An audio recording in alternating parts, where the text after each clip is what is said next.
Como Vladimir Lenin morreu? Vladimir Lenin foi o fundador e mentor ideológico do movimento bolchevique, o líder da Revolução de Outubro e o primeiro governante da Rússia soviética. A maioria o considera a figura dominante da Revolução Russa. Vladimir Ilyich Ulyanov nasceu em 22 de abril de 1870, em Simbirsk, uma cidade no rio Volga, na Rússia. Ele era o terceiro dos 6 filhos de Ilia Ulyanov e Maria Alexandrovna Ulyanova. Seu pai, Ilia, obteve uma educação universitária, tornou-se professor e chegou a ser inspetor escolar. Já sua mãe, Maria, era de origem nobre e culta. A família de Lenin valorizava a educação e as discussões intelectuais. O ambiente doméstico proporcionou a Lenin acesso a livros e debates sobre literatura, filosofia e política desde muito jovem. Seu irmão mais velho, Alexandr Ulyanov, também desempenhou um papel significativo em sua formação política. Alexandr foi influenciado por correntes revolucionárias e se envolveu em atividades políticas contra o regime czarista. Sua participação em uma conspiração revolucionária acabou lhe custando a vida, sendo executado em 1887, quando Lenin tinha apenas 17 anos. Essa perda traumática teve um impacto profundo em Lenin e o motivou a seguir o caminho revolucionário. O envolvimento de Alexandr na política de oposição não foi um incidente isolado na família de Lenin. Na verdade, todos os irmãos de Lenin teriam participado em algum grau de atividades revolucionárias. No ano da execução de seu irmão, Lenin se matriculou na Universidade de Kazan para estudar direito. Porém, durante ainda o primeiro ano de seus estudos, ele foi expulso por participar de uma manifestação estudantil. Lenin acabou sendo exilado, na propriedade de seu avô no vilarejo de Kokushino, onde passou a morar com sua irmã Ana. Lá, Lenin mergulhou em uma série de literatura radical, incluindo o romance O que Fazer. Lenin também absorveu a escrita de Karl Marx, o filósofo alemão cujo famoso livro O Capital teria um enorme impacto no pensamento de Lenin. Em janeiro de 1889, Lenin declarou-se marxista. Mesmo afastado da universidade, Lenin conseguiu completar seus estudos de forma independente em 1891. Ele se mudou para a cidade de Samara, onde sua base de clientes era composta em grande parte por camponeses russos.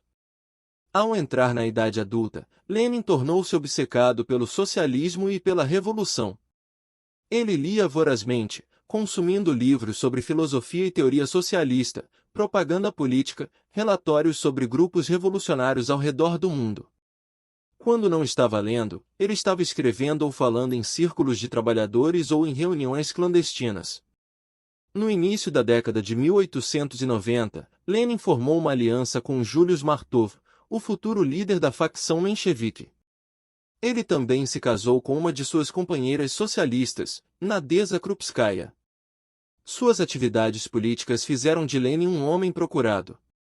Durante grande parte da década de 1890, ele viveu e trabalhou sob nomes falsos e às vezes disfarçado.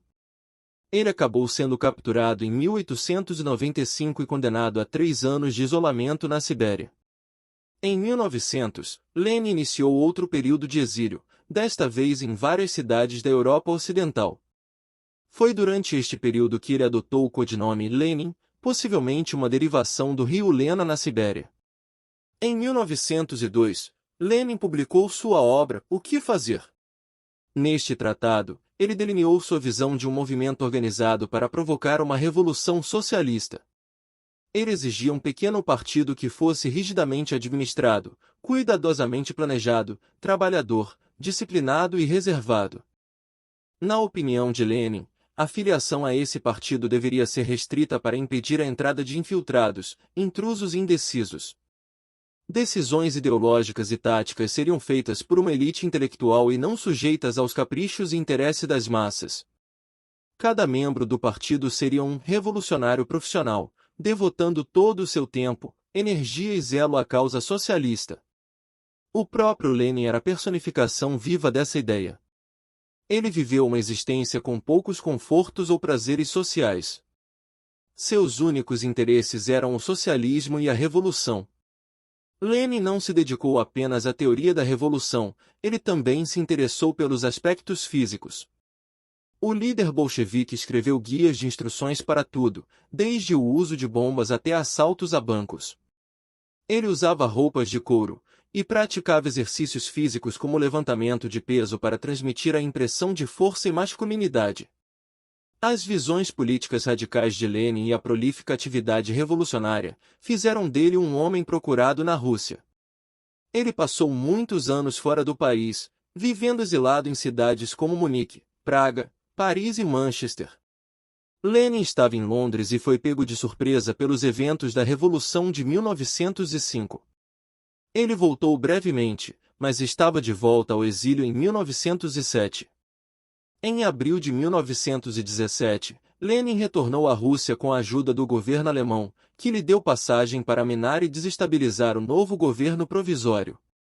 Na chegada, Lenin fez um discurso na estação Finlândia que se tornou a base para suas famosas teses de abril. Apelava a uma revolução socialista imediata, à transferência do poder político para os sovietes e ao fim da cooperação com o governo provisório. Lenin foi forçado a voltar ao exílio em meados de 1917, após o levante espontâneo dos dias de julho, que ele nem endossou nem explorou. Enquanto as tropas do governo vasculhavam Petrogrado em busca do líder bolchevique, ele raspou a barba que era sua marca registrada, vestiu roupas de pescador e deslizou pela água até a Finlândia. Lenin retornou à Rússia em setembro de 1917 para supervisionar o ressurgimento bolchevique. Sua determinação em derrubar o governo provisório fez dele a força motriz por trás da Revolução de Outubro. Posteriormente, Lenin assumiu imediatamente o governo soviético, emitindo seus primeiros decretos e moldando suas políticas econômicas. Durante sua liderança dos bolcheviques e do Estado soviético, Vladimir Lenin foi sujeito a várias ameaças e tentativas de assassinato. O mais notável deles ocorreu em 30 de agosto de 1918, quando Fania Kaplan, uma assassina solitária com simpatias populistas, disparou 2 tiros na parte superior de seu corpo em Moscou.